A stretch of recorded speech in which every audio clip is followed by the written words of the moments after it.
Coming up on Tech News today, AT&T and T-Mobile. Is the merger off? We'll tell you why it's looking bad. Also, what's so cyber about Monday after all? And Google asks Europe if it can marry Motorola Mobility. All that and more coming up. Netcasts you love. From people you trust. This is TWiT. Bandwidth for Tech News Today is provided by Cachefly at CACHEFLY.com.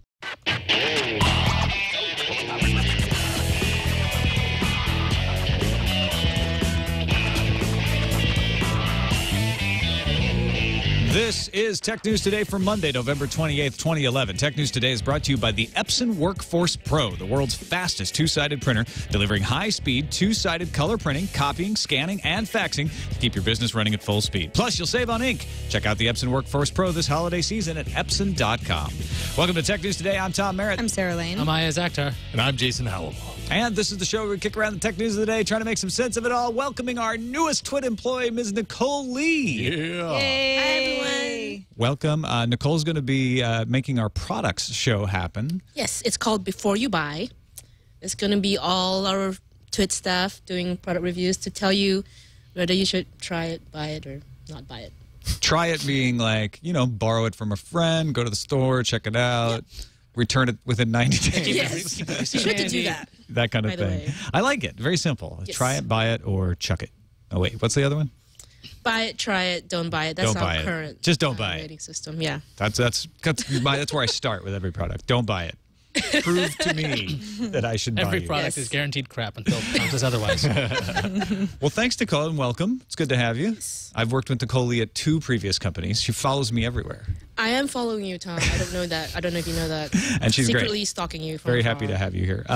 Big news over the Thanksgiving weekend here in the U.S. AT&T pulled out their pending approval request from the FCC. Now, the FCC had said that they intended to forward the request to judicial review, which means that they would not approve it. And before they could get around to approving that motion, AT&T withdrew the request. And the FCC said, well, we'll consider whether you can withdraw that request. And the AT&T said, well, you don't get to consider. We pulled it out before you didn't vote on it. So it's kind of like I didn't quit. You're fired. You can't send. I can't quit. You can't send my permanent file to the DOJ, and that's what the experts are guessing is behind this maneuver.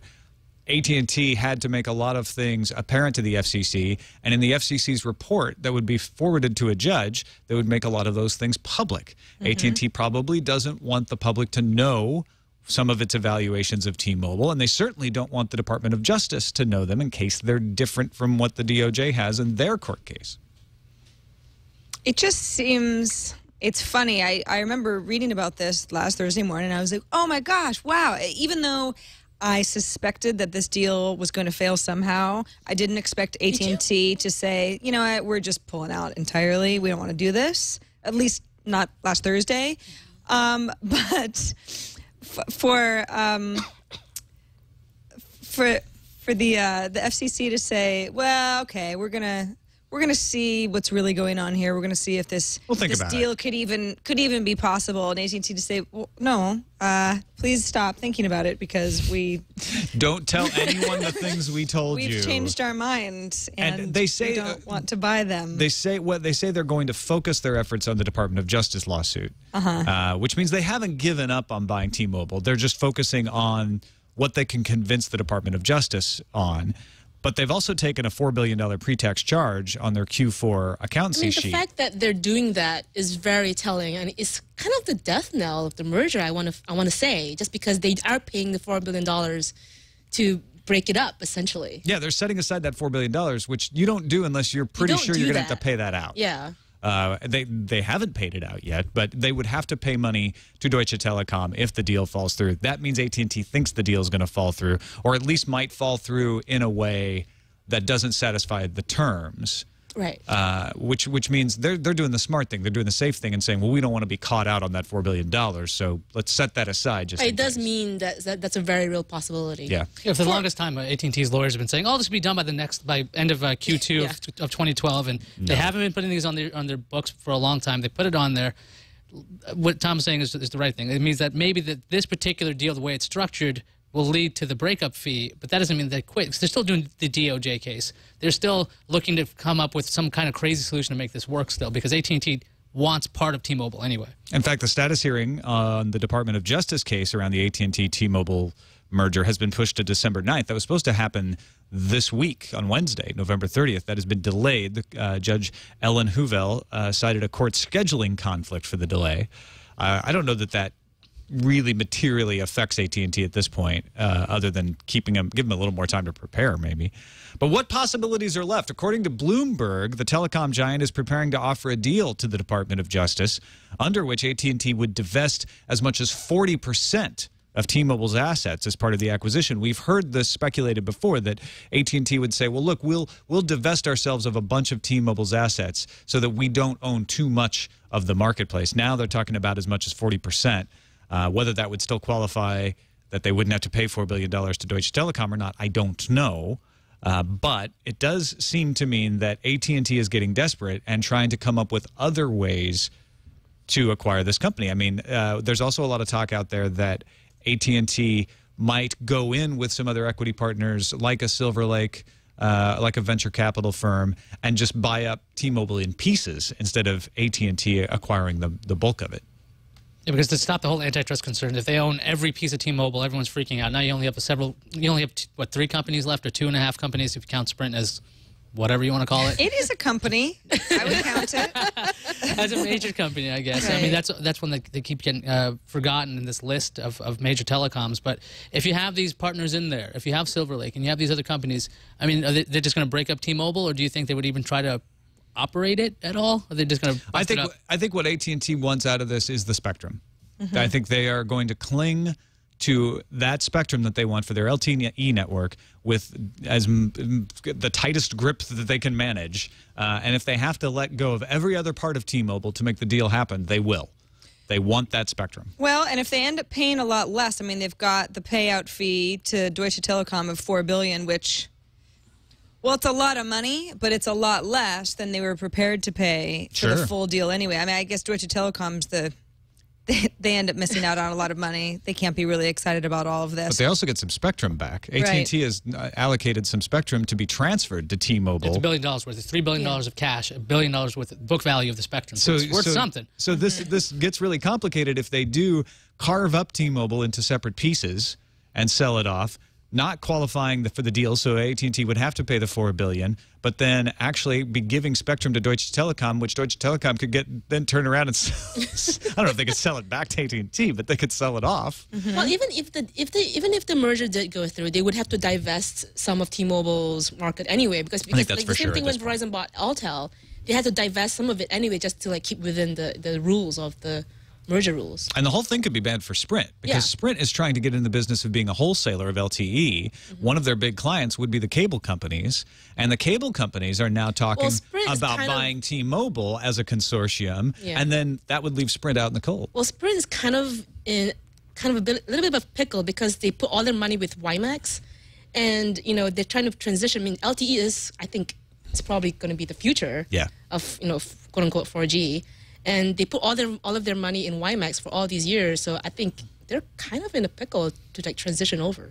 Sprint is in the position of wanting no one to buy T-Mobile. They don't want AT&T to buy T-Mobile, but they also don't want the cable companies to buy T-Mobile. Yeah, exactly. Sprint can't afford to buy T-Mobile themselves, sadly, at this point. So honestly, we have no idea what is going to happen at this point to T-Mobile USA. And even after this status hearing on December 9th, we're not going to know much about the direction of this probably till after the first of the year, unless AT&T comes to some other agreement that they can get the DOJ to sign off on. That could happen pretty much at any time. It is what is called Cyber Monday on the internet today. The worst title for a day ever. Especially now that cybering has its own connotation. Yeah, it's like ASL. It's Cyber Monday, everybody. Yeah. It's like so 10 years ago. Cyber. But last year, Cyber Monday brought in over $1 billion in sale and actually fulfilled its expectations as the big shopping day online. This year, it looks like it's going to do it again. In fact, TechCrunch reporting earlier today that IBM's Core Metrics retailer data shows sales already up 15% over Cyber Monday 2010. Online sales were great on Friday as well. Black Friday online sales of $816 million made it the heaviest online spending day to date in 2011. That's Cyber Friday then. Yeah. They're confusing. They're confused. Well, Cyber it's Monday? Cyberer Monday. Cyberer Because they're going to make even more money today. They're going to make $1 billion today. Okay. And it was a 26% increase in online sales on Friday over 2010. Some of those deals, Amazon sold 4 times the amount of Kindles they sold last year on Black Friday. Of course, they also had 4 times as many models. And really cheap ones, too. Like, Yeah. It starts at, what, $80? Gene Munster estimates Apple stores sold about 10.1 Macs per hour, Whoa. 14.8 iPads per hour, a 23% increase in Mac sales and a 68% increase in iPad sales year over year. Munster has his analysts go out and just stand outside of Apple stores and count people as they leave. I don't think Cyber Monday can even be called Cyber Monday when there are already records being set on Black Friday via online sales. Yeah, I mean, that's already Cyber Friday, and But Cyber Monday is going to make $1 billion. Cyber Friday made $816 million. So Cyber Monday becomes still the cyberer of the two. The most cyberist. The Cyberist. Well, congrats to you, Cyber Monday. It just seems like Black Friday is so much. Yes, it is about retail herds and people tripping over each other, but it's also about great online deals. And some of those deals are now starting, Thursday night. Iyaz, I think you said that Toys R Us opened at 10 p.m. the night before Black Friday. Yep. Yeah. That's what the funny thing about this is it's all marketing that for years was absolutely meaningless. Like the biggest shopping day online for years was like a week before Christmas, 2 weeks before Christmas. They just wanted Cyber Monday to catch on. They just kept pushing Cyber Monday until finally it now has become a real thing. Cyber Monday has happened. They willed it to happen. So it's going to end up being like a weekend box office at some point. It starts on Wednesday or Thursday, and it happened this way. It's like a Memorial Day weekend. Okay, let's so eat in the 5 the whole day. thing is a weekend. Yes. Well, Wednesday it's to like Monday. the Christmas commercials. They start A wealthy Halloween. A wealthy Like weekend. what's the That's the good alliterative. And to celebrate Cyber Monday, the United States executed another round of website takedowns. They know how to party. Department of Justice, DHS, and Customs Enforcement combined to take down 130 domains in advance of Cyber Monday. They did this last year, too. So they target the sites that are selling counterfeit goods and try to get them removed so they won't benefit from all of this online shopping. It's part of Operation In Our Sites, SITES, if you haven't heard that before. That's their clever name for taking these down. It is a result of the 2008 Pro-IP Act, which lets law enforcement seize property used in the commission of certain crimes without having to get a conviction for the crime itself. So they can go in and say, you're accused of counterfeiting goods, we're seizing your domain name. As long as that domain name is registered in the U.S., they can do that. It's one of the problems with SOPA and the Protect IP Act that are yet to be considered in the Senate and the U.S. House of Representatives for overseas, already being applied here in the U.S. So these domains are still up outside of the U.S. They're just not up here in the United The States. domain names are very clearly fake, though. UGG Boots Clearance Outlet Stores.com, NFLJerseysWhole.com. The best one is Louis Vuitton-replica.com. It was cheap. What It's about a that to you replica. seems not authentic? I don't know, maybe the Was word it the replica? Well, you know, Must have been another that hyphen. interesting thing is of those 130 sites, a lot of them were clothing stores. There Yeah, were some and movies handbags and all and that, sure. torrent-type sites in there, but they were really going after the clothing stores this time. Also, the Australian Broadcasting Company reporting that Australia's 5 major ISPs have revealed their plans to crack down on online piracy by sending warning notices to suspected illegal downloaders. Now, this may sound to you like the typical 3 strikes approach like they have in France, like they pushed through in New Zealand, but the 3 strikes only get you into court. They don't cut off your internet access. So to me, this is at least a more reasonable way of doing it. Someone complains to the ISP will notify with an educational notice. After that first educational notice, they'll send 3 warnings saying if you don't stop your infringing activities, you'll be in trouble. And then after those 3 warnings, then the information is handed over to whoever's complaining, and that person can then take them to court. This seems like the most logical way to handle these cases that I've heard so far. I mean, okay, let's say that you are infringing. You're going to get 3 warnings. Yeah. Well, you're going to get 2 warnings, and the 3rd time there will be action taken. If you're not infringing, and as long as you're paying attention to anyone who's trying to get a hold of you, you have time to say, wait a second, something's up here. I'm not doing anything wrong. You get it settled out of court. Yeah. And for whatever reason you can't come to an agreement, then it should happen in court anyway. Now, Strength says every year each person is given a clean slate. I didn't see that, but if that's true, that's even more logical, which is, you know, we're not just going to, like, you get 1 complaint in 2011, then another in 2015, and then down the road in 2030 you get your 3rd, and then you're headed to court. Yeah.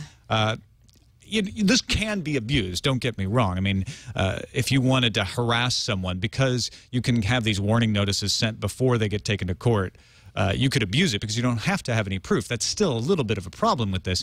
But the consequences are not that you lose your internet connection. The consequences are that they have to take you to court. So it could be costly for you to defend yourself in court, which means a lot of people may not. So it could be abused in that way. But it also means that you actually do have recourse to the courts. It's not the end of the line. Yeah. What are you smiling at? I like how reasonable this seems in light of something like Hadopi, where you have the 3 strikes and now you lose your internet.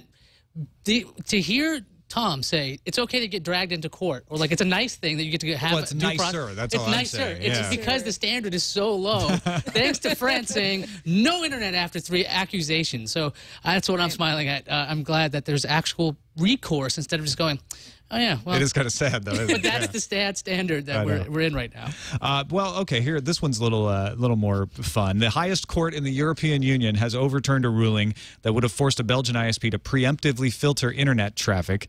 The broad monitoring required to filter file sharing would, according to the court, infringe the fundamental rights of Scarlett's customers. Scarlett is the name of the ISP, namely their right to protection of their personal data and their right to receive or impart information, which are rights safeguarded by the Charter of Fundamental Rights of the EU.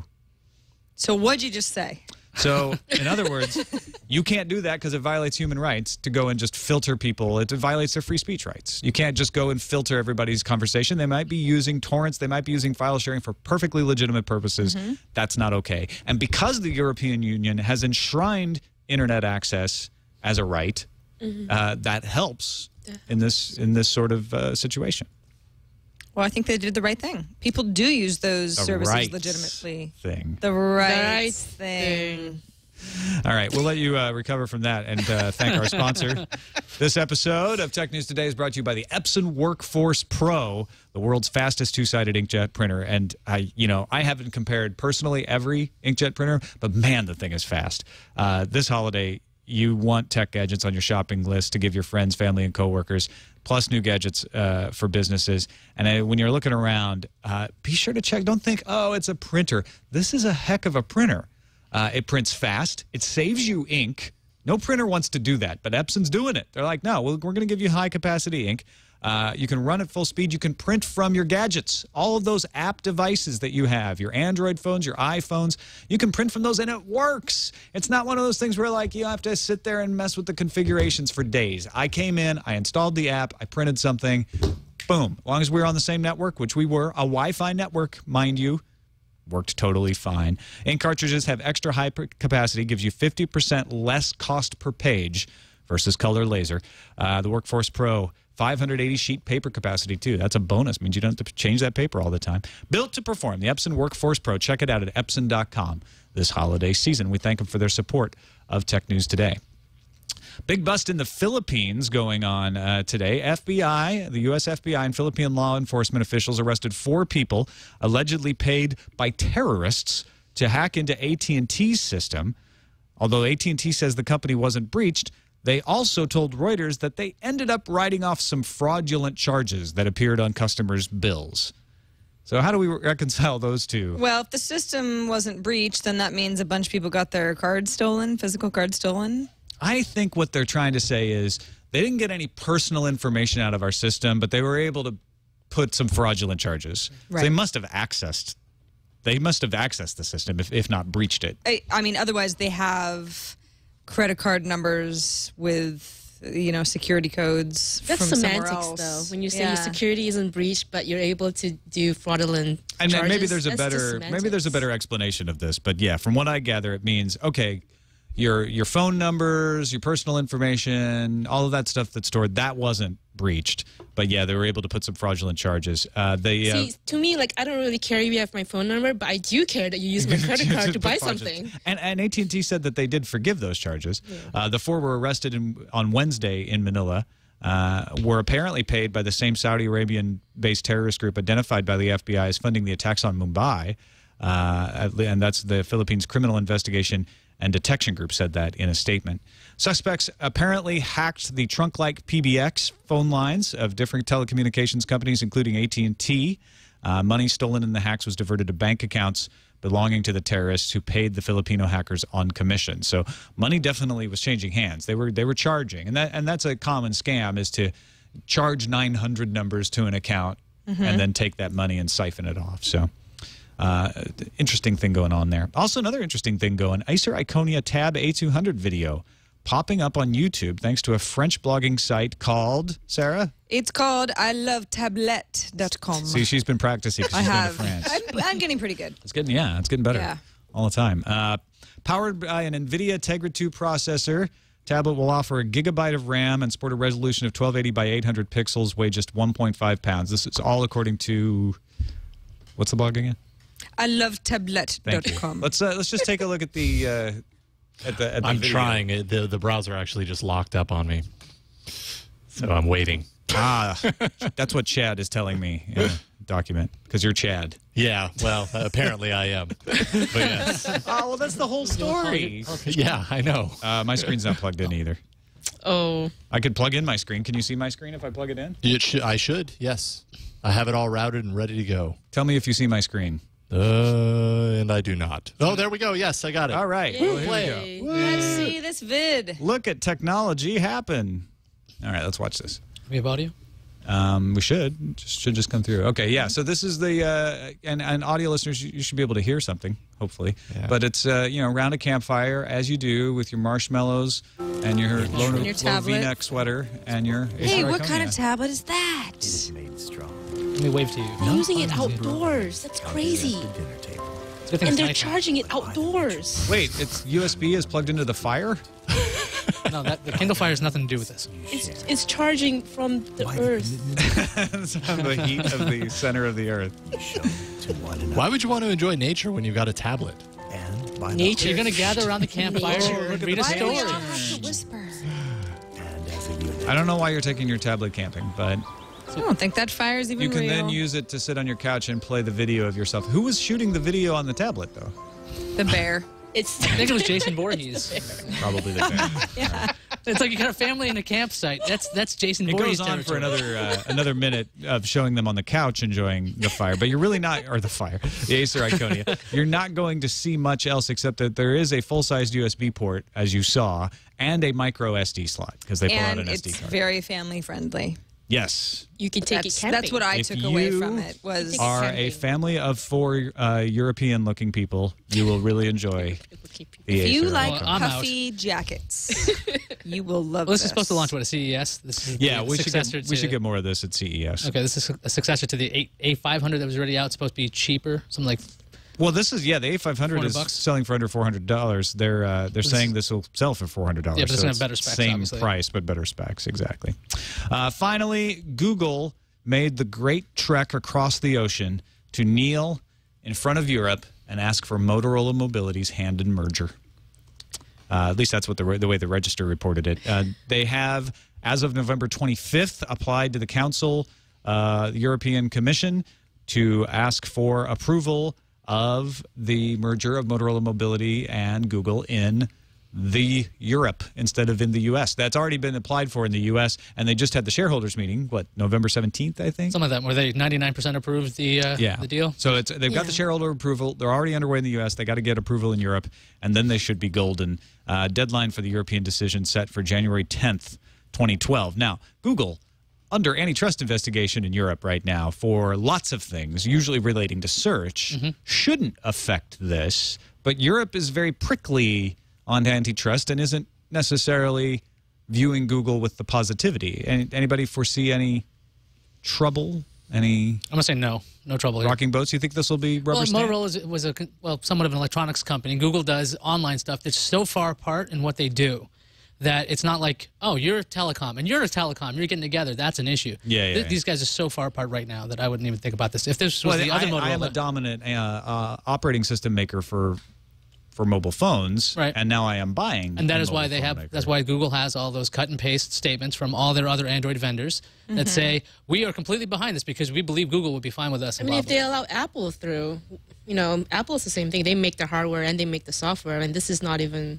I mean, Google at least has other handset manufacturers in the game. So yeah, that's an interesting way to flip that on its head. If you're Google and say, well, actually, we're better than Apple. Yeah, because we're going to let everybody use our software still. All right, let's move on to the news fuse. For those of you suffering from the Galaxy Nexus volume bug, there's no medicine for that. However, there is an unofficial fix available from the Motoco Android forum. Last week, Google said it would release a fix, and the Motoco folks are claiming that they have that official fix, and they're going to leak it out to you now as a boot image. Site warns, as with always with these things, the fix is still in the testing phase internally, so apply at your own risk. Twitter has acquired Whisper Systems. I don't think you have to whisper when you say Whisper Systems, but I'll do it anyway. Whisper Systems, a company that offers security solutions like encrypted voice, text, and backup apps for Android, also happens to have been co-founded by computer security expert Moxie Marlinspike. You might have heard of him. He's also the CTO. Whisper Systems made the announcement via a blog post and explained its current services will continue to live on, but there'll be a time that its products will be offline temporarily. So how is this going to be integrated into Twitter, security company, Twitter, Android? Neither company is talking yet. We won't tell you. They're talking so quietly we can't even. Eventually we'll find out, though, and then we'll tell you on this show. Right now, but not right now. Kaushik Daduda, a programmer at CyanogenMod, announced via Google Plus that the CyanogenMod 9 Alpha 11 for Nexus S is good enough to be a daily driver. Keep in mind it's still an alpha, and some people have complained of choppy video playback and MMS issues. A beta of Android 4.0 is also available for the international Samsung Galaxy S, although bugs affect the contact list, the phone app, and some people are complaining about wiped internal SD cards. So, again, apply at your own risk. Yeah, it's always the case with those things. Bloomberg reports that Skype will have discussions to get its service available on more British wireless carriers. Currently, Skype is banned on Orange and T-Mobile, while Vodafone charges its subscribers an extra fee for Skype access. UK Telecommunications Regulatory Authority Ofcom said it may take action if Skype continues to be blocked. Speaking of getting blocked, HTC smartphone sales may be banned in Germany soon. IPCOM won a patent case 3 years ago, and HTC has been fighting an injunction on sales since the case was decided. The company recently pulled its latest appeal, and IPCOM said it would execute the injunction. Foss Patent said it received a statement from HTC saying that the company pulled an appeal because it has engineered a solution that works around the patent in question. AT&T announced that its latest LTE phone, the LG Nitro HD, will land in the U.S. on December 4th for $250 with the contract. Let's get to the specs. It's got a dual-core 1.5 gigahertz processor, 4 gigabytes of internal storage, plus a 16 gigabyte micro SD card, and a 4.5-inch 720p IPS display. It'll run Gingerbread, but LG has said that the international version, which is known as the Optimus LTE, will be one of the first to get Ice Cream Sandwich when it's released. I'm just getting tired of hearing everyone saying, well, we're going to get ice cream sandwich on this day, but we're going to get it on, we've approved it for some people and not for others. I can't even keep track anymore. I know. And it's always like, we're high on the list. We're getting it in early 2012. Getting the ice cream calendar. Yeah, it's going to melt by then. Intel has previously claimed cracking HDCP would require making your own semiconductors and be really expensive. Not so much. You shouldn't say that to hackers. Using $250 worth of readily available tech, researchers at Ruhr University in Germany cracked HDCP, allowing for uncompressed HDCP content to be displayed on non-HDCP devices. Lead researcher Professor Tim Gunyesu said, and that's really not at all how you pronounce his name, but it's G-U-N-E-Y-S-U, said that the fact that we were able to achieve this using materials costing just €200 is not a ringing endorsement of the security of the current HDCP system. Bloomberg's reporting that the first iOS game app that allowed subscription payments is now gone from the Apple App Store. Big Fish Games co-founder Paul Thelen said he hasn't received an explanation why the Play Instantly app got the boot. The app went live on November 18th and was removed by the 23rd. Yeah, also one thing you should never do, along with telling hackers they can't do something, is telling somebody that you're the first to do something on Apple without Apple's approval. Right. Yeah. According to Eurogamer's sources, the next Connect device will be able to read lips as well as be able to measure different emotional states by picking up cues from a player's voice and facial expressions. Eurogamer calls it the Connect 2, and it would be bundled with future Xbox consoles. These new abilities would come to the Xbox because the Connect 2 will be able to send data at a higher rate than the original version. Let's move on to the randomizer. Randomizer. All right, we're just going to read the headline right off of CNET here. Rory Reid. Man with jetpack races actual jets. If only we had some. We do have video. Hey, what do you know? Video player working. Yves Rossi, a Swiss inventor and pilot known as the Jetman, has donned his strap-on wingsuit again, flying alongside two L-39C Albatross jets from the Breitling Jet team. So it's an advertisement for watches, but also really freaking cool. There we Tired go. that was caught on camera. This is definitely a publicity stunt, but you know what? When it's this cool, That's a great shot. I don't care. It's a scene from Iron Man. That's it's a actually great happening. shot. In real life, exactly. We're just staring at it right now. Well, yeah. So I'm if sorry, you're audio listening- listeners. yeah. You're going to have to go to the Just show You notes. have to watch the video. Or imagine twit.tv/TNT. Because there is a guy in a jetpack flying along above the Swiss Alps with two jets flanking him. He's actually You know, flying. no big deal. No He's a big little deal. below them. That's normal. That's dangerous. How fast do you think they're all going? is dangerous. Because The I jets think, can't be going at top speed, right? I think Probably there's not. no way he could keep up with them, although it looks fast in the video. Thanks, Killjoy. He's in a jetpack. You're He's flying "It's in not going so fast." formation. I am merely asking a scientific question. How fast are they all going? Also, Maybe the new Connect. how much to license that for your next blockbuster film? Because you want to do that. Or music video. Yeah. Your next Mission Impossible. Exactly. He's going to be the best stuntman ever. Jetman. Let's move on to the calendar. Best Buy UK's closing down its retail stores. By January 2012, the official statement from the company, they just couldn't make enough money, at least in the brick and mortar side, to keep going. Good news, though, is that all that stuff still in the stores is now on clearance, up to 50% on DVDs and CDs and Blu-rays until the store shut down for good. So if you're near one, you should go see what they've got on special. Russia has launched another GLONASS, did I say that right? GLONASS M navigation satellite into orbit today. If you're not familiar with what GLONASS is, it's Russia's version of GPS. The system currently has 23 operational satellites, and it only needs one more, actually, to have total global coverage. So they're getting close. Yeah, good. Apple's offering free shipping on U.S. online orders until December 22nd. The actual product prices not on sale. So it's still the Apple you know and love, just with free shipping. Reminder that Spotify's big "we're going in a new direction" announcement. We're not doing music anymore. Yeah. We don't know. We don't know what they're We're baking cakes. We speculated, could it be the indie artists to compete more with Google Music? Yeah, like a platform We don't where know. we're unsigned. Or a music unsigned, not locker. indie. Yes, Yeah. unsigned. Locker, music locker. So they're going in a new direction. That's, again, going to be at Wednesday, 12 p.m. Eastern Time. The head of marketing for Sony Ericsson Italy responded to a customer's question on Facebook, saying the Android 4.0 should arrive by March to Sony Ericsson phones. There we go. I guess you just have to friend executives on Facebook and ask questions, and they'll answer you. The next Google I.O. Is extended to 3 days from 2, and it's even at a different time of year, June 27th, 28th, and 29th of 2012. Put it on your calendar. So that's like a month later than it's been in the past or so? Yeah. Also right on my birthday? Really? Just saying. That's a great birthday present. Your Wonder what birthday's they'll 3 get days? you. It is. Wow. It's been extended. That was a It was long. It's been labor. extended to a long weekend. Finally, if you've been to the Asus Transformer Prime pre-order page, you might have noticed that it now has a December 8th release date. Let's move on to incoming. Incoming message. James from Irvine called into 260 TNT show and left us a message about the apps we use on our phones.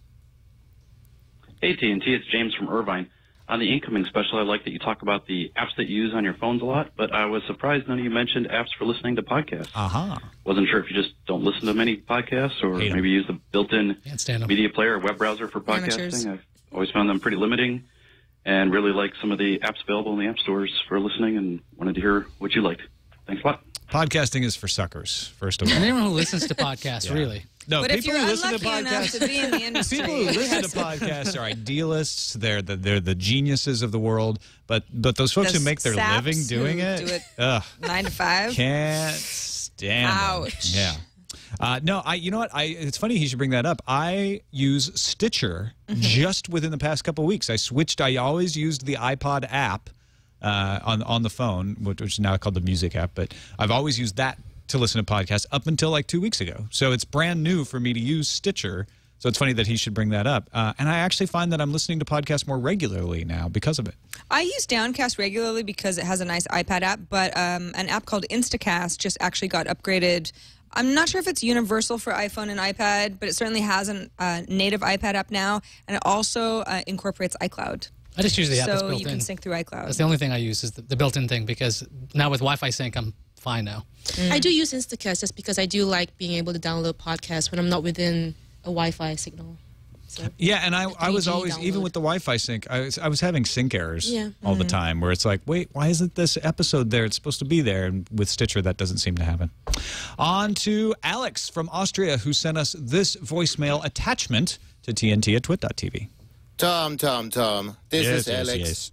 I love your rant about the HDMI cables. Yeah. But one little mistake.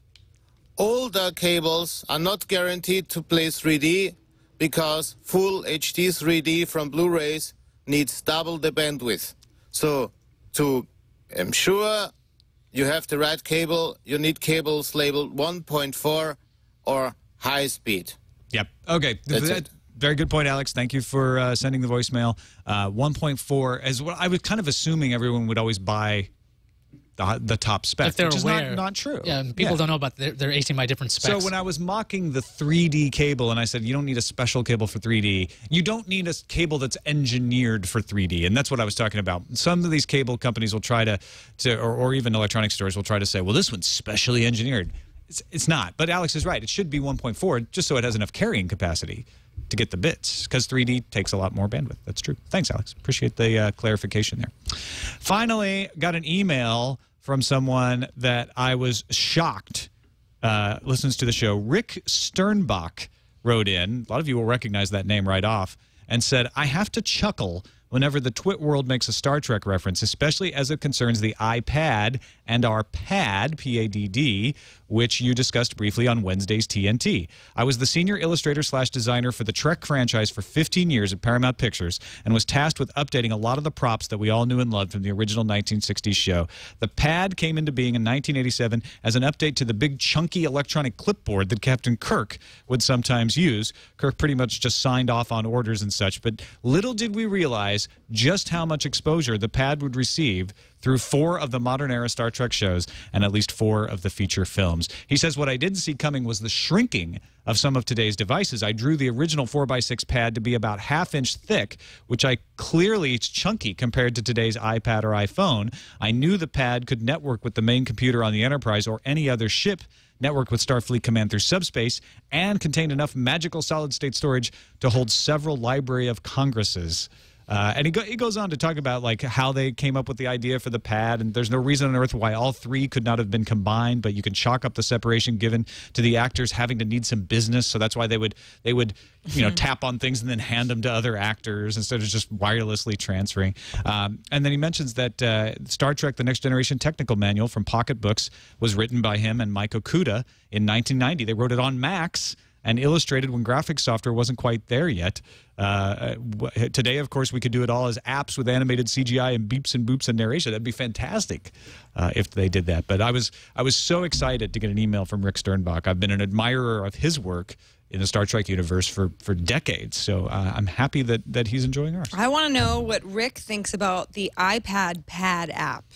Ah, yeah, the LCARS app. Yeah. That's kind of silly, but there's a lot of information there. We've talked about it on iPad today. It's a fun app. It's funny how, prescient Star Trek has been about so many things. We talked about that on Wednesday, and how I've noticed current television shows are constantly catching up in real time. We were watching an old episode of Bones, and she had this big chunky tablet. It looked like it was probably like an IBM ThinkPad or something, and we're like, I wonder if she replaces that with an iPad in later seasons once the iPad comes out.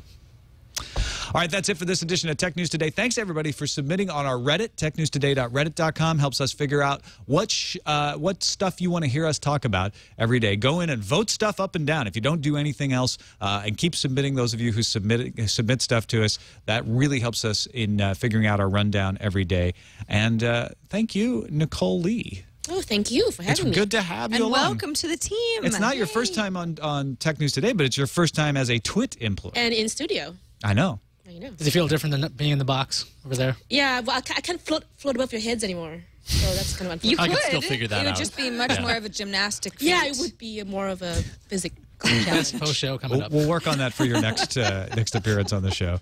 Don't forget, twit.tv/bestof is the place to submit the best moments of Tech News Today for the year and help Jason not to die trying to put together our best of. So the more specific you get, the better. But just let us know, twit.tv/bestof. You can find the rest of our stuff on the web at twit.tv/TNT. You can email us. Our email address is tnt@twit.tv. And give us a call. Leave us a message, 260-TNT-SHOW. We'll talk to you tomorrow. Who do we have on the show tomorrow? Why? It's us. It's us. Yes. The best guests you could ever have. We'll see you then. There you go, flying. Hey, I'm flying. That's just weird, though. I'm flying above myself. Catch yourself.